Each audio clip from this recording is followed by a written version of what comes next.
ಇನ್ನು ದೆಹಲಿಯ ಕೆಂಪು ಕೋಟೆಯಲ್ಲಿ ಇದೀಗ ಒಂದು ಕಡೆ ಬಾಂಬ್ ಬ್ಲಾಸ್ಟ್ ಆಗಿದೆ ಅನ್ನುವಂತ ಮಾಹಿತಿ. ದೆಹಲಿಯ ಕೆಂಪು ಕೋಟೆ ಮುಂದೆ ನಿಂತಿರುವಂತ ವಾಹನದಲ್ಲಿ ಇದೀಗ ಒಂದು ಕಡೆ ಕಾರ್ ನಿಲ್ಸಿದ್ರು.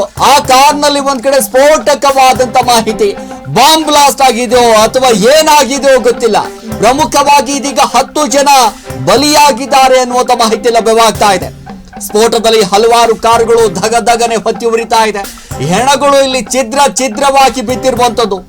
30ಕ್ಕೂ ಹೆಚ್ಚು ಜನರಿಗೆ ಇದೀಗ ಗಾಯಗಳಾಗಿದ್ದಾವೆ. ಆಸ್ಪತ್ರೆಗೆ ದಾಖಲು ಮಾಡಿರುವಂತದ್ದು.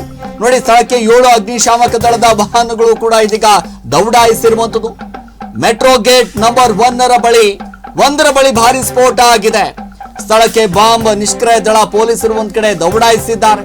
ಪ್ರಮುಖವಾಗಿ ನೋಡಿ, ದೆಹಲಿಯ ಕೆಂಪು ಕೋಟೆ ಬಳಿ ನಿಲ್ಲಿಸಿದಂತಹ ಕಾರ್ನಲ್ಲಿ ಭೀಕರ ಸ್ಫೋಟವಾಗಿದೆ. ಯಾರು ಕೂಡ ಊಹೆ ಮಾಡಿರ್ಲಿಲ್ಲ ಇಂತಹ ಸ್ಫೋಟ ಆಗುತ್ತೆ ಅಂತ. 10 ಬಲಿಯಾಗಿದೆ ಈಗಾಗಲೇ. ಈ ಸ್ಫೋಟದಲ್ಲಿ 10ಕ್ಕೂ ಹೆಚ್ಚು ಬಲಿಯಾಗಿರುವಂತದ್ದು. ಸ್ಫೋಟದಲ್ಲಿ ಹಲವಾರು ಕಾರುಗಳು ಧಗಧಗಿಸಿದೆ. ಗಮನಿಸ್ತಾ ಇದ್ದೀರಿ, ಎಕ್ಸ್ಕ್ಲೂಸಿವ್ ದೃಶ್ಯಗಳನ್ನ ಯಾರು ಕೂಡ ಊಹೆ ಮಾಡಿರ್ಲಿಲ್ಲ ಇಂತಹ ಸಂದರ್ಭ ಒದಗಿ ಬರುತ್ತೆ ಅಂತ. ಇಡೀ ದೆಹಲಿಯ ಕೆಂಪು ಕೋಟೆನೇ ಗಪ್ಪಮಯ ಆಗೋಗ್ಬಿಟ್ಟಿದೆ. ಯಾವ ರೀತಿ ನೋಡಿ ಹೊಗೆ ಆವರಿಸ್ಕೊಂಡಿದೆ ಅಂತ. ಆಕಾಶದೆತ್ತರಕ್ಕೆ ಹೊಗೆ ಉಮ್ಮಳಿಸಿ ಹೋಗ್ತಾ ಇದೆ. ಅಲ್ಲಿರುವಂತಹ ಜನರೆಲ್ಲರೂ ಕೂಡ ಭಯಭೀತರಾಗಿದ್ದಾರೆ. 10 ಜನರು ದಾರುಣವಾಗಿ ಸಾವನ್ನಪ್ಪಿದ್ರೆ 30ಕ್ಕೂ ಅಧಿಕ ಕಾರುಗಳು ಸುಟ್ಟು ಭಸ್ಮ ಆಗಿದೆ. ಅಷ್ಟೇ ಅಲ್ಲದೆ 30ಕ್ಕೂ ಅಧಿಕ ಮಂದಿ ಗಾಯಗೊಂಡಿದ್ದಾರಂತೆ. ನೋಡಿ, ಎಲ್ಲಿ ಒಂದು ಕಡೆ ದೆಹಲಿಗೆ ಉಗ್ರರ ಕಣ್ಣು ಬಿದ್ದುಬಿಡ್ತಾ ಅನ್ನುವಂತ ಪ್ರಶ್ನೆ ಸಹಜವಾಗಿ ಮೂಡ್ತಾ ಇದೆ. ಅದು ಕೂಡ ಕೆಂಪು ಕೋಟೆ ಮುಂದೆ ಇರುವಂತ ರಸ್ತೆ ಮುಂದೆನೆ ಈ ರೀತಿ ಆಗಿರುವಂತ ಒಂದು ಘಟನೆ. ಸ್ಥಳಕ್ಕೆ ಒಂದಿಷ್ಟು ಪೊಲೀಸ್ ಅಧಿಕಾರಿಗಳು, ಅಗ್ನಿಶಾಮಕ ದಳದ ಸಿಬ್ಬಂದಿಗಳು ಎಲ್ಲರೂ ಕೂಡ ದೌಡಾಯಿಸಿದ್ದಾರೆ. ಪ್ರಮುಖವಾಗಿ ಗಮನಿಸ್ತಾ ಹೋದಾಗ ಉಗ್ರರು ಎಲ್ಲಿ ದೆಹಲಿಗೆ ಎಂಟ್ರಿ ಕೊಟ್ಬಿಟ್ರ, ಒಂದ್ ಕಡೆ ಬಾಂಬ್ ಬ್ಲಾಸ್ಟ್ ಆಗೋಗ್ಬಿಡ್ತಾ ಅನ್ನುವಂತ ಒಂದಿಷ್ಟು, ಅಂದ್ರೆ ಪೊಲೀಸರು ಇನ್ನೂ ಕೂಡ ಮಾಹಿತಿ ಬಿಚ್ಕೊಡ್ತಾ ಇಲ್ಲ. ಸೊ ಏನಾಗಿದೆ ಏನ್ ಕತೆ ಅನ್ನೋದ್ರ ಬಗ್ಗೆ. ಯಾಕಂದ್ರೆ ಜನ ಆತಂಕಗೊಂಡ್ಬಿಡ್ತಾರೆ. ಸೊ ಏನಾದ್ರೂ ಉಗ್ರರು ಒಂದ್ ಕಡೆ ಎಂಟ್ರಿ ಕೊಟ್ಟಿದ್ದಾರೆ, ಬಾಂಬ್ ಇಟ್ಟಿದ್ದಾರೆ ಅಂತಂದಾಗ ಜನರ ಮನಸ್ಸಿನಲ್ಲಿ ಒಂದಿಷ್ಟು ಆತಂಕ ಮೂಡ್ಬಿಡುತ್ತೆ ಅನ್ನುವಂತ ನಿಟ್ಟಿನಲ್ಲೂ ಕೂಡ ಪೊಲೀಸ್ ಅಧಿಕಾರಿಗಳು ಯಾವುದೇ ರೀತಿಯಾದಂತ ಮಾಹಿತಿಗಳನ್ನ ಬಿಟ್ಕೊಡ್ತಾ ಇಲ್ಲ. ನೋಡಿ, ಇದೀಗ 10 ಜನ ಸಾವನ್ನಪ್ಪಿರುವಂತದ್ದು.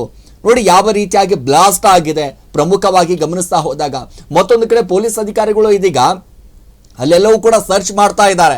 ಒಂದ್ ಕಡೆ ಬರ್ತಾ ಇರುವಂತ ವಾಹನಗಳನ್ನ ಕೂಡ ಒಂದ್ ಕಡೆ ಎಲ್ಲರೂ ಕೂಡ ಸರ್ಚ್ ಮಾಡುವಂತ ಕೆಲಸಗಳಾಗ್ತಾ ಇದೆ. ನೋಡಿ, ಗಮನಿಸ್ತಾ ಇದ್ದೀರಾ ದೃಶ್ಯಾವಳಿಗಳಲ್ಲಿ. ಸೊ ಚೆಕಿಂಗ್ ಕೂಡ ನಡೀತಾ ಇದೆ. ಎಲ್ಲೆಲ್ಲಿ ವಾಹನಗಳು ಎಲ್ಲಿಂದ ಬರ್ತಾ ಇದೆ, ಏನ್ ಕತೆ. ಯಾಕಂದ್ರೆ ಈ ರೀತಿಯಾಗಿ ಒಂದ್ ಕಡೆ ಬಾಂಬ್ ಬ್ಲಾಸ್ಟ್ ಯಾರ ಮೇಲೆ ಅನುಮಾನ ಬರ್ತಾ ಇದೆಯಲ್ಲ, ಅವರೆಲ್ಲರನ್ನ ಕೂಡ ಒಂದ್ ಕಡೆ ಪ್ರಮುಖವಾಗಿ ಪೊಲೀಸರು ತನಿಖೆಯನ್ನ ಮಾಡ್ತಾ ಇದ್ದಾರೆ. ನೋಡಿ, ಸರ್ಚ್ ಮಾಡ್ತಾ ಇದ್ದಾರೆ ಅಲ್ಲಿ. ನೋಡಿ, ಗಮನಿಸ್ತಾ ಇದ್ರೆ ನಿಜಕ್ಕೂ ಕೂಡ ಒಂದು ಕ್ಲೂ ಕೂಡ ಇಲ್ಲ ಈ ರೀತಿಯಾದಂತಹ ಘಟನೆ ಆಗುತ್ತೆ ಅಂತ.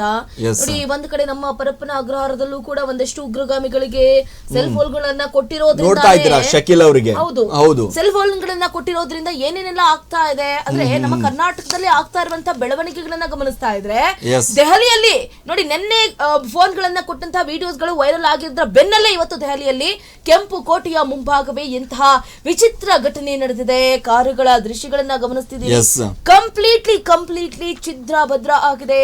ಗುರುತೇ ಸಿಗದ ರೀತಿಯಲ್ಲಿ ದೇಹಗಳು ಕೂಡ ಈಗಾಗಲೇ ಒಂದ್ ಕಡೆ ಪತ್ತೆ ಆಗ್ತಾ ಇದೆ. ಅಲ್ಲಿ ಬಹಳ ಬೇಸರ ಆಗ್ತಾ ಇದೆ ದೃಶ್ಯ. ಈಗ ದೆಹಲಿಯ ಸ್ಫೋಟದ ಒಂದೊಂದು ದೃಶ್ಯವೂ ಕೂಡ ಇದೀಗ ರಣಭೀಕರ. ಒಂದೊಂದು ದೃಶ್ಯವೂ ಕೂಡ ಇದೆಯಲ್ಲ, ಬಹಳಷ್ಟು ರಣಭೀಕರ ಇದೆ. ಸ್ಫೋಟದ ತೀವ್ರತೆಗೆ ಮೃತದೇಹಗಳು ಛಿದ್ರ ಆಗೋಗ್ಬಿಟ್ಟಿದೆ. 15ರಿಂದ 20 ಅಡಿ ದೂರಕ್ಕೆ ಹಾರಿ ಬಿದ್ದಿದೆ ದೇಹದ ಭಾಗಗಳು. ಇಲ್ಲಿ ಒಂದೊಂದು ದೃಶ್ಯವೂ ಕೂಡ ಬಹಳಷ್ಟು ಭೀಕರ ಆಗಿದೆ. ಘನಘೋರ ರಣಭೀಕರ ಅಂತಾನೆ ಹೇಳ್ಬೋದು. ಆಸ್ಪತ್ರೆಗೆ ತಲುಪುವ ಮುನ್ನವೇ 10 ಮಂದಿ ಸಾವನ್ನಪ್ಪಿದ್ದಾರೆ. ಸ್ಫೋಟಕ್ಕೆ 3ರ ಸ್ಥಿತಿ ಚಿಂತಾಜನಕ ಅಂತ ಹೇಳಲಾಗ್ತಾ ಇದೆ. ಸಾವಿನ ಸಂಖ್ಯೆ ಮತ್ತಷ್ಟು ಏರಿಕೆ ಆಗುವ ಸಾಧ್ಯತೆ ಇದೆ. ನೋಡಿ, ಇದು ಇಡೀ ದೆಹಲಿಯ ಒಂದು ಕಡೆ ಶಾಕ್ ಆಗಿಬಿಟ್ಟಿರುವಂತದ್ದು. ಏನಾಗೋಗ್ಬಿಡ್ತು ದೆಹಲಿಯಲ್ಲಿ. ನಾವೆಲ್ಲರೂ ಕೂಡ ಅನ್ಕೊಳ್ತಿದ್ವಿ ಯಾವುದೇ ಕಾರಣಕ್ಕೂ ಏನೂ ಕೂಡ ಆಗೋದಿಲ್ಲ. ಬಾರ್ಡರ್ ನಲ್ಲಿ ಸಿಕ್ಕಾಪಟ್ಟೆ ಸೆಕ್ಯೂರಿಟಿ ಇದೆ. ಆದ್ರೂ ಕೂಡ ಕಣ್ಣು ತಪ್ಪಿಸಿ ಬರ್ತಾ ಇದಾರಲ್ಲ, ನಿಜವಾಗ್ಲೂ ಕೂಡ ಅನ್ಸುತ್ತೆ ಹಿಂಗಾಗೋಗ್ಬಿಟ್ಟಿದೆಯಪ್ಪ. ಯಾರನ್ನ ನಂಬಬೇಕು, ಯಾರನ್ನ ಬಿಡಬೇಕು. ಈ ಉಗ್ರರು ಯಾವ ರೂಪದಲ್ಲಿ ಬಂದು ಒಂದು ರೀತಿಯಾಗಿ ಜೀವವನ್ನ ತೆಗೆದುಕೊಳ್ತಾರೋ ಗೊತ್ತಿಲ್ಲ. ನೋಡಿ, ಅಂಥದ್ರಲ್ಲಿ ನಮ್ಮ ಪರಪ್ಪನ ಅಗ್ರಹಾರದಲ್ಲಿ ಒಂದ್ ಕಡೆ ಸೆಲ್ ಫೋನು, ಒಂದ್ ಕಡೆ ಹಂಗೆ ಹಿಂಗೆ ಇದೆಲ್ಲವೂ ಕೂಡ ಒಂದ್ ಕಡೆ ಬಳಸ್ತಾ ಇದ್ದಾರೆ. ಸೊ ಈಗ ಒಂದು ಕಡೆ ಅನುಮಾನ ಮೂಡ್ತಾ ಇರುವಂತದ್ದು ಈ ಉಗ್ರಗಾಮಿಗಳು ಯಾವ ರೀತಿಯಾಗಿ ಯಾವ ಸಂದರ್ಭದಲ್ಲಿ ಏನ್ ಬೇಕಾದ್ರೂ ಕೂಡ ಮಾಡಬಹುದು ಚಂದ್ರಕಲಾ, ಏನ್ ಬೇಕಾದ್ರೂ ಕೂಡ ಮಾಡಬಹುದು, ಪ್ರಮುಖವಾಗಿ ಗಮನಿಸ್ತಾ ಹೋದಾಗ ಈ ಕಡೆ ಇದೇ ಅಪ್ಡೇಟ್ಸ್ ಇದಾಗ್ತಾ ಇರೋದು. ಆಕ್ಚುಲಿ ನೋಡ್ಬೇಕು ಅಂತಂದ್ರೆ ನೋಡಿ, ಈಗ ನಾವು ಕೂಡ ಯೋಚನೆ ಮಾಡ್ತಾ ಇದ್ವಿ, ಉಗ್ರರ ಕೈಲಿ ಮೊಬೈಲ್ ಸಿಕ್ಕರೆ ಏನ್ ಬೇಕಾದ್ರೂ ಆಗುತ್ತೆ. ನಾಟ್ ಓನ್ಲಿ ಕರ್ನಾಟಕ, ಈಗ ನೋಡಿ ಸಿರಾಜ್ ಏನಂತಂದ್ರೆ ನಮ್ಮ ನಾಡಲ್ಲಿ ಇರುವಂತಹ ಉಗ್ರರು ನಮ್ಮ ಕರ್ನಾಟಕವನ್ನೇ ಟಾರ್ಗೆಟ್ ಮಾಡ್ತಾರೆ ಅಂತ ನಾವು ಹೇಳೋದಕ್ಕೆ ಸಾಧ್ಯವೇ ಇಲ್ಲ. ಯಾವ ಕಡೆ ಕಣ್ ಬೀರ್ತಾರೆ ಅಂತ ಹೇಳೋದಕ್ಕೂ ಕೂಡ ಅಸಾಧ್ಯ. ನೋಡಿ, ಉಗ್ರರ ಕೈಯಲ್ಲಿ, ಅದರಲ್ಲೂ ಶಕೀಲ್ ಕೈಯಲ್ಲಿ ಫೋನ್ ಇತ್ತು, ಆತ ಕೂಡ ಉಗ್ರ ಚಟುವಟಿಕೆಗಳಲ್ಲಿ ಭಾಗಿ ಆಗ್ತಾನೆ ಅನ್ನೋಷ್ಟರಲ್ಲೇ ಈಗ ದೆಹಲಿಯ ಕೆಂಪುಕೋಟೆಯ ಮುಂಭಾಗ ಈ ರೀತಿಯಾದಂತಹ ಘಟನೆ ನಡೆದಿದೆ. ಸೊ ರಾಜ್ಯ ಸರ್ಕಾರ ಕೂಡ ಇದೆಲ್ಲವನ್ನ ಪರಿಗಣನೆ ಮಾಡಬೇಕಾಗುತ್ತೆ. ನೋಡಿ, ಎಂತೆಂತ ಘಟನೆಗಳು ನಡೆಯುತ್ತೆ, ಸ್ವಲ್ಪ ಒಂದು ಚೂರು ಕ್ಲೂ ಕೂಡ ಇಲ್ಲ, ಎಲ್ಲಿಂದ ಎಲ್ಲಿಗೆ ಲಿಂಕ್ ಹೋಗುತ್ತೆ ಅಂತ ಕೂಡ ಹೇಳೋದಕ್ಕಾಗುವುದಿಲ್ಲ. ನಾವು ಅನ್ಕೋಬಹುದು ಕರ್ನಾಟಕದಲ್ಲಿ ಆಗ್ತಾ ಇರುವಂತಹ ಘಟನೆ ಇದು, ದೆಹಲಿಗೆ ಇದಕ್ಕೆ ಏನ್ ಸಂಬಂಧ ಅಂತ ನಾವು ಮಾಡಬಹುದು. ಉಗ್ರಗಾಮಿಗಳು ಎಲ್ಲಿಂದ ಎಲ್ಲಿಗೆ ಚೈನ್ ಲಿಂಕ್ ಗಳನ್ನ ಇಟ್ಕೊಂಡಿರ್ತಾರೆ ಅಂತ ನಮಗೆ ಕಿಂಚಿತ್ತೂ ಕೂಡ ಸುಳಿವಿರೋದಿಲ್ಲ. ಇದನ್ನ ಯಾಕೆ ಅರ್ಥ ಮಾಡ್ಕೊಳ್ತಾ ಇಲ್ಲ ನೋಡಿ, 10 ಜನರ ಜೀವ ಹಾರಿ ಹೋಗಿದೆ, 10 ಜನರ ಜೀವನದ ಆ ಜೀವಗಳಿಗೆ ಬೆಲೆ ತೆತ್ತೋಕಾಗುದಿಲ್ಲ. ಈಗ ಅವರ ಕುಟುಂಬಸ್ಥರು ಕೂಡ ಈಗ ಬೀದಿಗೆ ಬಂದಿದ್ದಾರೆ. ಇದಕ್ಕೆ ಯಾರು ಹೊಣೆ? ಈಗ ನೋಡಿ, 30 ಜನ ನರಳಾಡ್ತಾ ಇದ್ದಾರೆ ಅಲ್ಲಿ ಅಂದ್ರೆ ಕೂಗಾಡ್ತಾ ಇದ್ದಾರೆ, ಪ್ರಾಣ ಉಳಿಸಿ ಅಂತ. ಈಗ ಕಾಪಾಡಿ ಅಂತ ಅಂಗಲಾಸ್ತಾ ಇದ್ದಾರೆ ಗಾಯಾಳುಗಳು. ಯಾಕಂತಂದ್ರೆ ಆ ಸ್ಫೋಟದ ತೀವ್ರತೆ ಇದೆಯಲ್ಲ, ನಿಜವಾಗ್ಲೂ ಕೂಡ ಗಮನಿಸ್ತಾ ಹೋದಾಗ ಅರೆ ಏನ್ರಿ ಇದು ಇಷ್ಟರ ಭೀಕರವಾಗೋಗ್ಬಿಟ್ಟಿದೆ, ರಣಭೀಕರವಾಗಿದೆ ನೋಡಿ. ಭೀಕರವಾಗಿ ಗಾಯಾಳುಗಳು ನರಳಾಡುತ್ತಾ ಇರುವಂತ ದೃಶ್ಯಗಳು, ಗಾಯಗೊಂಡರು ರಕ್ತ ಸಿಕ್ತ ಸ್ಥಿತಿಯಲ್ಲಿ ಓಡಾಟ, ಸ್ಥಳದಲ್ಲಿ ಶ್ವಾನದಳದಿಂದ ಪರಿಶೀಲನೆ, ಉಗ್ರರ ಕೈವಾಡ ಶಂಕೆ. ಸೊ ದೇಶಾದ್ಯಂತ ಒಂದ್ ಕಡೆ ಅಲರ್ಟ್ ಆಗಿಬಿಟ್ಟಿದ್ದಾರೆ. ಪೊಲೀಸ್ ಇಲಾಖೆಯು ಕೂಡ ಒಂದ್ ಕಡೆ, ದೆಹಲಿ ಪೊಲೀಸರು ಕೂಡ ಅಲರ್ಟ್ ಆಗಿದ್ದಾರೆ. ಪ್ರಮುಖವಾಗಿ ಅಮಿತ್ ಶಾ ಅವರು ಕೂಡ ಆ ಒಂದಿಷ್ಟು ಸಭೆಯನ್ನ ಕೂಡ ಕರೆದಿದ್ದಾರಂತೆ. ಸೊ ಏನು ಈ ಸ್ಫೋಟ ಆಗಿದೆ, ಸ್ಫೋಟ ಆಗ್ತಿದ್ದ ಹಾಗೆ ಒಂದಿಷ್ಟು ಅಲರ್ಟ್ ಆಗ್ಬಿಟ್ಟಿದ್ದಾರೆ. ಹಿಂಗೆ ಏಕಾಏಕಿ ಸ್ಫೋಟ ಆಯ್ತು, ಇದು ಏನಾದ್ರೂ ಆರ್ಡಿಕ್ಸ್ ಬಾಂಬ್ ಏನಾದ್ರೂ ತಂದಿಟ್ಟಿದ್ರಾ ಅಥವಾ ಏನಾದ್ರೂ ಜಿಲೆಟ್ ಏನಾದ್ರೂ ತಂದಿಟ್ಟಿದ್ರಾ ಅನ್ನುವಂಥದ್ದು. ಈ ಕೆಲವೊಂದಿಷ್ಟು ಈ ಗಾಡಿಗಳಲ್ಲೂ ಕೂಡ ಈ ಸಾಗಾಟ ಮಾಡ್ತಿರ್ತಾರೆ ಜಿಲೆಟ್ ಕಡ್ಡಿಗಳೆಲ್ಲವೂ ಕೂಡ. ಸೊ ಅದು ಕೂಡ ಏನಾದ್ರೂ ಕೂಡ ಸ್ಫೋಟ ಆಗಿದೆಯಾ ಅನ್ನೋದ್ರ ಬಗ್ಗೆಯೂ ಕೂಡ ಒಂದಿಷ್ಟು ಮಾಹಿತಿಯನ್ನ, ಒಂದಿಷ್ಟು ತನಿಖೆಯನ್ನ ಮಾಡುವಂತ ಕೆಲಸಗಳು ಕೂಡ ಆಗ್ತಾ ಇರುವಂತದ್ದು ಗಮನಿಸ್ತಾ ಇದ್ದೀರಾ ದೃಶ್ಯಾವಳಿಗಳಲ್ಲಿ. ಕೆಂಪುಕೋಟೆಯಲ್ಲಿ ಆಗಿರುವಂತಹ ಘಟನೆ ವಿಷಯಕ್ಕೆ ಸಂಬಂಧಪಟ್ಟಂತೆ ಈಗ ಎಲ್ಲರೂ ಕೂಡ ಒಂದು ರೀತಿಯಾಗಿ ತತ್ತರಿಸಿ ಹೋಗಿದ್ದಾರೆ. ಇಡೀ ದೆಹಲಿನೇ ಭಯದ ವಾತಾವರಣದಲ್ಲಿ ಜೀವಿಸುವಂತಹ ಪರಿಸ್ಥಿತಿ ಹೋಗ್ಬಿಟ್ಟಿದೆ. ಎಲ್ಲಿ ಹೊರಗಡೆ ಬಂದ್ರೆ ಎಲ್ಲಿ ಏನ್ ಆಪತ್ ಕಾಡಿದ್ಯೋ, ಮನೇಲಿದ್ರು ಕೂಡ ಬಾಂಬ್ ಸ್ಫೋಟ ಆಗುತ್ತೆ, ಯಾರು ಕೂಡ ಊಹೆ ಮಾಡೋದಕ್ಕಾಗೋದಿಲ್ಲ ಅಂತಹ ಪರಿಸ್ಥಿತಿ ಈಗ ಬಂದ್ಬಿಟ್ಟಿದೆ. ನೋಡಿ, ಕಾಪಾಡಿ ಅಂತ ಅಂಗಲಾಗ್ತಿದ್ದಾರೆ. ಈ ಜೀವಗಳಿಗೆ ಯಾರಪ್ಪ ಹೊಣೆಗಾರಿಕೆ? ಹೌದು, ಪ್ರಾಣ ಹಾರು ಹೋಗಿದೆ. ಇದಕ್ಕೆ, ಈ ಘಟನೆಗೆ ಯಾರು ಹೊಣೆಗಾರಿಕೆಯನ್ನ ತಗೊಳ್ತಾರೆ? ಅಲ್ಲಿರುವಂತಹ ಪೊಲೀಸರು ಕೂಡ ಈಗಾಗಲೇ ದಿಗ್ಭ್ರಾಂತರಾಗಿದ್ದಾರೆ. ಏನಾಯ್ತು ಇದು ಏಕಾಏಕಿ ಹಿಂಗಾಗೋಗ್ಬಿಡ್ತಲ್ಲ ಅಂತ ಯಾರಿಗೂ ಕೂಡ ಕ್ಲೂ ಇಲ್ಲ. ಭೀಕರವಾಗಿ ಏನು ಗಾಯಾಳುಗಳು ಈಗಾಗಲೇ ನರಳಾಡ್ತಾ ಇರುವಂತವ್ರನ್ನ ಹತ್ತಿರದ ಹಾಸ್ಪಿಟಲ್ಗೂ ಕೂಡ ಕರ್ಕೊಂಡು ಹೋಗ್ತಿದ್ದಾರೆ. ಆಸ್ಪತ್ರೆ ಮಧ್ಯದಲ್ಲೇ ಒಂದಷ್ಟು ಜನ ಸಾವನ್ನಪ್ಪಿರುವಂತಹ ಮಾಹಿತಿ ಕೂಡ ಸಿಗ್ತಾ ಇರುವಂತದ್ದು.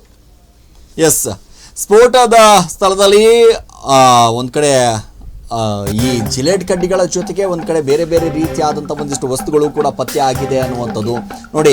ನೈಟ್ರಲ್ ಅನ್ನುವಂಥದ್ದು ಕೂಡ ಅಲ್ಲಿ ಪತ್ತೆ ಆಗಿದೆ ಅನ್ನುವಂಥದ್ದು. ದೆಹಲಿಯಲ್ಲಿ ನಡೆದಿದೆ ಉಗ್ರರ ಕೃತ್ಯ. ಎಸ್, ಒಂದ್ ಕಡೆ ಅನುಮಾನ ಜೊತೆಗೆ ಬಹಳಷ್ಟು, ಯಾಕಂದ್ರೆ ಈ ಪೊಲೀಸ್ ಮೂಲಗಳಿಂದಾನೇ ಒಂದಿಷ್ಟು ಮಾಹಿತಿ ಬಂದಿರುವಂತದ್ದು. ಓರ್ವ ಶಂಕಿತನನ್ನ ಈಗಾಗಲೇ ಪೊಲೀಸರು ಒಂದ್ ಕಡೆ ವಶಕ್ಕೆ ಪಡೆದುಕೊಂಡಿದ್ದಾರೆ ಅನ್ನುವಂಥದ್ದು ನೋಡಿ. FSL ಹಾಗೆ NSG ವಿಧಿ ವಿಜ್ಞಾನ ತಜ್ಞರೆಂದರೂ ಕೂಡ ಪರಿಶೀಲನೆ ನಡೀತಾ ಇದೆ. ಅಲ್ಲಿ ಸಂಜೆ 7 ಗಂಟೆ ಸುಮಾರಿಗೆ ನಡೆದಂತ ಈ ಸ್ಫೋಟಕದಿಂದಾಗಿ ಇಡೀ ದೆಹಲಿನೇ ಒಂದು ಕಡೆ ಆತಂಕ ಮರೆ ಮಾಡಿಬಿಟ್ಟಿದೆ. ಅರೆ, ಕೇವಲ ಒಂದು ಸ್ಥಳದಲ್ಲಿ ಇಟ್ಟಿದ್ದಾರೋ ಅಥವಾ ಬೇರೆ ಕಡೆ ಸ್ಥಳದಲ್ಲೂ ಕೂಡ ಇಟ್ಟಿದ್ದಾರೆ. ಇದಕ್ಕೆ ಸಂಬಂಧಪಟ್ಟ ಹಾಗೆ ಒಂದು ಕಡೆ ಓರ್ವ ಶಂಕಿತನನ್ನ ಈಗಾಗಲೇ ಪೊಲೀಸರು ವಶಕ್ಕೆ ಪಡೆದುಕೊಂಡಿದ್ದಾರೆ. ವಶಕ್ಕೆ ಪಡೆದುಕೊಂಡು ತನಿಖೆಯನ್ನ ಮಾಡ್ತಾ ಇದ್ದಾರೆ. ನಿಜವಾಗ್ಲೂ ಕೂಡ ಇದು ಏನಾದ್ರೂ ಬಾಂಬ್ ಇಡುವಂತ ಕೆಲಸವನ್ನ ಮಾಡಿದಾರಾ ಅಥವಾ ಇಲ್ವಾ ಇವೆಲ್ಲೂ. ಯಾಕಂದ್ರೆ ಸಂಜೆ 7 ಗಂಟೆಗೆ ಅದೇ ಹಾದಿಯಲ್ಲಿ ಅದೆಷ್ಟೋ ಜನ, ಲಕ್ಷಾಂತರ ಜನ ಓಡಾಡ್ತಾ ಇದ್ರು, ಸಾವಿರಾರು ಜನ ಓಡಾಡ್ತಾ ಇದ್ರು. ಪ್ರಮುಖವಾಗಿ ಈ ರೀತಿಯಾಗಿರುತ್ತೆ ಅಂತ ಅನ್ಕೊಂಡೇ ಇರ್ಲಿಲ್ಲ ಅವರು. ಸೊ ಎಷ್ಟೋ ಜನ ಆಫೀಸ್ ಮುಗಿಸ್ಕೊಂಡು ಮನೆ ಹೋಗ್ತಾ ಇರ್ತಾರೆ. ಸಂಜೆ 6:55 ಆಗಿರುವಂತಹ ಘಟನೆ ಇದು. ಏನು ಅನೇಕ ಮಂದಿ ಗಾಯಗೊಂಡಿದ್ದಾರಂತೆ. ಅವರನ್ನ ಆಸ್ಪತ್ರೆಗೆ ಕೂಡ ಈಗಾಗಲೇ ದಾಖಲಿಸುವಂತ ಕೆಲಸ ಕೂಡ ಆಗ್ತಾ ಇದೆ. ಅಲ್ಲದೆ ಮೃತದೇಹಗಳನ್ನ LNJP ಆಸ್ಪತ್ರೆಗೆ ರವಾನೆ ಮಾಡಲಾಗಿದೆ. ಕೆಂಪುಕೋಟೆಯ ಚಾಂದನಿ ಚೌಕ್ನ ಲಾಲ್ ಕಿಲಾ ಬಳಿ ಕಾರು ಸ್ಫೋಟಗೊಂಡಿರುವಂತದ್ದು. ದೆಹಲಿಯ ಕೆಂಪುಕೋಟೆಯ ಬಳಿ ಕಾರು ಯಾವಾಗ ಸ್ಫೋಟಗೊಳ್ತೋ ಅಕ್ಕ ಪಕ್ಕದ ರಸ್ತೆಗಳಿದ್ದಂತಹ ಜನರು ಒಂದು ಕಡೆ ದಿಗ್ಭ್ರಾಂತರಾಗಿದ್ದಾರೆ. ಎಲ್ಲಿ ಏನಾಗ್ತಾ ಇದೆ, ನಾವೆಲ್ಲಿದ್ದೀವಿ, ನಮ್ಮ ಪ್ರಾಣವನ್ನ ಉಳಿಸ್ಕೊಳ್ಳೋದು ಹೆಂಗೆ ಅಂತ ಪರಿತಪಿಸುವಂತಹ ಪರಿಸ್ಥಿತಿ ಕೂಡ ಇವತ್ತು ಬಂದಿತ್ತು. ಸೊ ಗಮನಿಸ್ತಾ ಇದ್ದೀರಿ ದೃಶ್ಯಗಳನ್ನ ನೋಡಿದ್ರೆ ಎಂತವ್ರಿಗೂ ಕೂಡ ಒಂದು ಕ್ಷಣ ಭಯ ಆಗುತ್ತೆ. ನಾವು ಸದ್ಯಕ್ಕೆ ಸೇಫ್ ಆಗಿದೀವಪ್ಪ, ನಮ್ಮ ಪ್ರಾಣ ಉಳಿತಪ್ಪ ಅಂತ ಎಷ್ಟೋ ಜನರು ನೆಟ್ಟುಸಿರನ್ನ ಬಿಟ್ಟಿದ್ದಾರೆ. ಆಕ್ಚುಲಿ ಹೇಳ್ಬೇಕಂತಂದ್ರೆ ನೋಡಿ, ದೆಹಲಿಯ ಕೆಂಪುಕೋಟೆ ಬಳಿ ಕಾರು ಸ್ಫೋಟಗೊಂಡಿದ್ದು ಈಗಾಗಲೇ 10 ಮಂದಿ ಸಾವನ್ನಪ್ಪಿದ್ದಾರೆ. ಕೆಂಪುಕೋಟೆಯ ಮೆಟ್ರೋ ನಿಲ್ದಾಣದ 1 ಬಳಿ ಈ ಸ್ಫೋಟ ಆಗಿರುವಂತದ್ದು. ಸೊ ದೇಹಗಳು ಕಂಪ್ಲೀಟ್ಲಿ ಛಿದ್ರ ಆಗೋಗ್ಬಿಟ್ಟಿದೆ. ಸ್ಥಳದಲ್ಲಿ ಆತಂಕದ ವಾತಾವರಣ ನಿರ್ಮಾಣ ಆಗಿದೆ. ಇನ್ನು ಭಯಾನಕ ಸ್ಫೋಟಕ್ಕೆ ಬೆಚ್ಚಿ ಬಿದ್ದಂತ ದೆಹಲಿ ಮೆಟ್ರೋ ಸ್ಟೇಷನ್ ಬಳಿ ನಿಂತಿದ್ದಂತ ಕಾರುಗಳು ಎಲ್ಲವೂ ಕೂಡ ಒಂದು ಕಡೆ ಚೆಲ್ಲಾಪಿಲ್ಲಿ ಆಗಿದೆ. ಹಲವರಿಗೆ ಗಂಭೀರ ಗಾಯ ಆಗಿರುವಂತದ್ದು, ಆಸ್ಪತ್ರೆಗೆ ದಾಖಲು ಮಾಡಲಾಗಿದೆ. ಘಟನೆ ಮಾಹಿತಿಯನ್ನ ಪಡೆದಿದ್ದಾರೆ ಪ್ರಧಾನಿ ನರೇಂದ್ರ ಮೋದಿ ಅವರು, ಹಾಗೆ ಗೃಹ ಸಚಿವರಾಗಿರುವಂತ ಅಮಿತ್ ಶಾ ಅವರು. ದೆಹಲಿಯ ಸ್ಫೋಟದ ಬಳಿಕ ಕಟ್ಟೆಚ್ಚರಿಕೆಯನ್ನ ಇಡಿಸಲಾಗಿದೆ. ಅಲ್ಲಿ ನೋಡಿ, ಭಯಾನಕ ಸ್ಫೋಟಕ್ಕೆ ಬೆಚ್ಚಿ ಬಿದ್ದಂತ ದೆಹಲಿ ಇದೀಗ ಬೆಚ್ಚಿ ಬಿದ್ದಿದೆ. ನಿಂತಿದ್ದವರು ಅಲ್ಲಿ ಚೆಲ್ಲಾಪಿಲ್ಲಿ ಆಗೋಗ್ಬಿಟ್ಟಿದ್ದಾರೆ. ಮೆಟ್ರೋ ಸ್ಟೇಷನ್ ಹತ್ರ ಯಾರು ನಿಂತ್ಕೊಂಡಿದ್ರಲ್ಲ ಹಲವರಿಗೆ ಗಂಭೀರ ಗಾಯ ಆಗಿದೆ, ಆಸ್ಪತ್ರೆಗೆ ದಾಖಲಾಗಿರುವಂತದ್ದು. ಘಟನೆ ಮಾಹಿತಿಯನ್ನ ಪಡಿತಾ ಇದ್ದಾರೆ ಅಮಿತ್ ಶಾ ಅವರು ಹಾಗೆ ಪ್ರಧಾನಿ ನರೇಂದ್ರ ಮೋದಿ ಅವರು. ದೆಹಲಿ ಸ್ಫೋಟದ ಬಳಿಕ ದೇಶಾದ್ಯಂತ ಕಟ್ಟೆಚ್ಚರ ಇದೀಗ. ನೋಡಿ, ಈಗಾಗಲೇ ಗಮನಿಸ್ತಾ ಹೋದಾಗ ಪ್ರಧಾನಿ ನರೇಂದ್ರ ಮೋದಿ ಅವರೇ ಆಗಿರ್ಬೋದು, ಕೇಂದ್ರ ಗೃಹ ಸಚಿವರಾಗಿರುವಂತಹ ಅಮಿತ್ ಶಾ ಅವರಾಗಿರ್ಬೋದು, ಸಂಪೂರ್ಣವಾದಂತ ಮಾಹಿತಿಯನ್ನ ಪಡಿತಾ ಇದ್ದಾರೆ. ಯಾವ ರೀತಿ ಆಯ್ತು, ಏನ್ ಕತೆ, ಯಾಕಂದ್ರೆ ಹಿರಿಯ ಅಧಿಕಾರಿಗಳು ಕೂಡ ಈಗಾಗಲೇ ಒಂದ್ ಕಡೆ ಭೇಟಿಯನ್ನ ಕೊಟ್ಟಿದ್ದಾರೆ. ಪ್ರಮುಖವಾಗಿ ಓರ್ವನನ್ನ ಈಗ ಶಂಕಿತನನ್ನ ಅರೆಸ್ಟ್ ಕೂಡ ಮಾಡಿದ್ದಾರೆ. ಸೊ ಸಂಪೂರ್ಣವಾಗಿ ತನಿಖೆ ನಡೀತಾ ಇದೆ. ಏನ್ ಕತೆ, ಏನಾಗ್ತಾ ಇದೆ, ಏನೆಲ್ಲ ಬೆಳವಣಿಗೆ ಆಯ್ತು, ಹೇಗ್ ಬಂತು ಇದು ಒಳಗಡೆ, ಸೊ ಅಥವಾ ಈ ಕಾರ್ ಸ್ಫೋಟಕ್ಕೆ ಏನಾದ್ರೂ ಒಂದ್ ಕಡೆ ಬಾಂಬ್ ಇಟ್ಟಿದ್ದಾರಾ ಅಥವಾ ಇಲ್ವಾ, ಎಲ್ಲವೂ ಕೂಡ ಒಂದ್ ಕಡೆ ತನಿಖೆ ನಡೀತಾ ಇದೆ. ಈಗ ಬಂದಿರುವಂತಹ ಅಪ್ಡೇಟ್ ಏನಂತಂದ್ರೆ, ಈಗ ಸೋಮವಾರ ಬರೋಬ್ಬರಿ 2900 kg ಸ್ಫೋಟಗಳು ಪತ್ತೆಯಾಗಿರುವ ಬೆನ್ನಲ್ಲೇ ದೆಹಲಿಯ ಕೆಂಪುಕೋಟೆಯ ಬಳಿ ಕಾರ್ನಲ್ಲಿ ಸ್ಫೋಟ ಸಂಭವಿಸಿರುವಂತದ್ದು. ಕಾರ್ನಲ್ಲೇ ಎಲ್ಲೋ ಒಂದು ಕಡೆ ಬಾಂಬ್ ಇಟ್ಟಿದ್ದಾರೆ ಅನ್ನುವಂತಹ ಮಾಹಿತಿ ಕೂಡ ಲಭ್ಯ ಆಗ್ತಾ ಇದೆ. ಕಾರಿಗೆ ಬೆಂಕಿ ಹತ್ಕೊಂಡಿದ್ದು ಹೊತ್ತಿ ಹುರಿದಿದೆ. ಸೊ ಈ ಘಟನೆಯಲ್ಲಿ ಹಲವರು ಗಂಭೀರವಾಗಿ ಗಾಯಗೊಂಡಿದ್ದು, ಕೈ ಕಾಲುಗಳು ಕಂಪ್ಲೀಟ್ ಆಗಿ ಛಿದ್ರ ಆಗಿ ಹೋಗ್ಬಿಟ್ಟಿದೆ. ಪ್ರಾಣ ಮಾತ್ರ ಉಳಿದಿದೆ. 40 ಮಂದಿ ಈಗಾಗಲೇ ಕಂಪ್ಲೀಟ್ ಆಗಿ, ಹೆಂಗೆ ಅಂತಂದ್ರೆ 40 ಮಂದಿಗೆ ಗಾಯಗಳಾಗಿದೆಯಂತೆ. ಕೈ ಕಾಲನ್ನ ಕಳ್ಕೊಂಡಿದ್ದಾರೆ, ಕೆಲವರು ಕಣ್ಣನ್ನು ಕೂಡ ಕಳ್ಕೊಂಡಿದ್ದಾರೆ. ದೇಹ ಅರ್ಧ ಬರ್ಧ ಛಿದ್ರ ಆಗೋಗಿದೆ. ಅದರಲ್ಲಿ 40ರಲ್ಲಿ ಎಷ್ಟು ಜನ ಬದುಕ್ತಾರೋ ಸಾಯ್ತಾರೋ ಗೊತ್ತಿಲ್ಲ.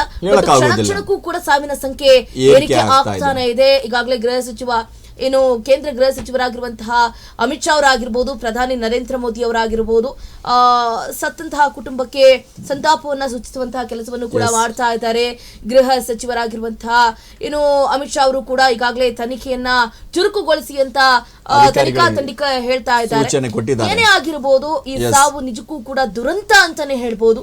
ಯಾರು ಕೂಡ ಊಹೆ ಮಾಡಿರ್ಲಿಲ್ಲ ಈ ರೀತಿ ದೆಹಲಿಯ ಕೆಂಪುಕೋಟೆಯ ಮುಂಭಾಗ ಕಾರುಗಳು ಜಖಂ ಆಗುತ್ತೆ, ದೇಹಗಳು ಛಿದ್ರ ಆಗುತ್ತೆ ಅಂತ.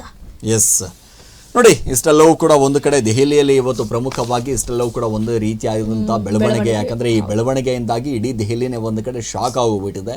ಸೊ ಈ ಶಾಕ್ ಆಗಿದ್ರಿಂದಾಗಿ ನಿಜವಾಗ್ಲೂ ಕೂಡ ಅಲ್ಲಿ ಬಾಂಬ್ ಸ್ಫೋಟ ಆಗಿದೆಯಾ ಅಥವಾ ಕಾರ್ನಲ್ಲಿ ಏನಾದ್ರೂ ಇಟ್ಟಿದ್ರಾ, ಅದು ಸ್ಫೋಟ ಆಗಿದೆಯಾ, ಅದೆಲ್ಲವೂ ಕೂಡ ಒಂದು ಕಡೆ ತನಿಖೆಯನ್ನ ಮಾಡ್ತಾ ಇದ್ದಾರೆ. ಒಂದು ಕಡೆ ನೀರವ ಮೌನ ಈಗ ಕಂಪ್ಲೀಟ್ಲಿ ಸ್ಮಶಾನ ಆಗೋಗ್ಬಿಟ್ಟಿದೆ. ಎಸ್